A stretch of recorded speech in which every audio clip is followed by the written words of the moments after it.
Салам достор, силер менен кайра эле RBT trainer. Мен англис тилин кыргыз элиме кыргыз тилинде түшүндүрүп үйрөткөн репетитор болом.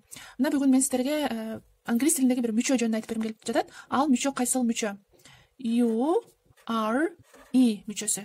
U R E мүчөсү. Бул мүчө фонетика жагына байланыштуу англис тилинде туура окуу боюнча мүчө да. Бул эч кандай бир грамматикалык мааниге ээ эмес, бул жөн гана туура окулушу боюнча айтыла турган мүчө. Мисал үчүн, эгерде бизде T тамгасынан кийин, мына T тамгасынан кийин ушул U R E деген мүчө кете турган болсо, анда бул мүчө Ч деп окулат. Ч. Туре деп окушат, ката албетте. Мен силерге ошондуктан англис тилиндеги бир өзгөчө мындай мааниге ээ болгон ушул мүчө жөнүндө айтып берүүнү чечтим. Эгерде T'ден кийин U R E тамгалары кете турган болсо, анда бул сөз толугу менен мүчө, башкача айтканда Ч деп окулат. Эгер мисалга ала турган болсок, мындай сөз бар.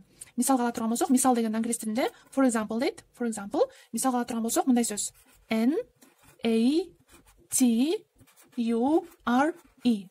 Караңыздар. T тамгасы, андан кийин U R E мүчөсү уланып атат. Бул жакта nature деп окулбайт, себеби дегенде бул эреже бар, жогоруда айтып өткөндөй. Эгерде T'ден кийин U R E кете турган болсо, анда Ч деп окулат. Демек, бул сөз nature деп окулат. Nature деген сөз бул жаратылыш дегенди билдирет. Дагы бир сөз алып кете турган болсок, баарыбыз билебиз, баарыбызга тааныш. Бул P I C T U R E.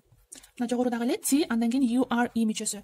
Picture. Сүрөттү picture деп айтабыз, өзүңүздөр көрүп тургандай эле, бул жакта T'ден кийин U R E кетет. Дагы бир жолу айтылам, эгер T тамгасынан кийин U R E мүчөсү кетсе, бул мына ушул 4 бириккен тамга Ч деп окулат. Nature, picture.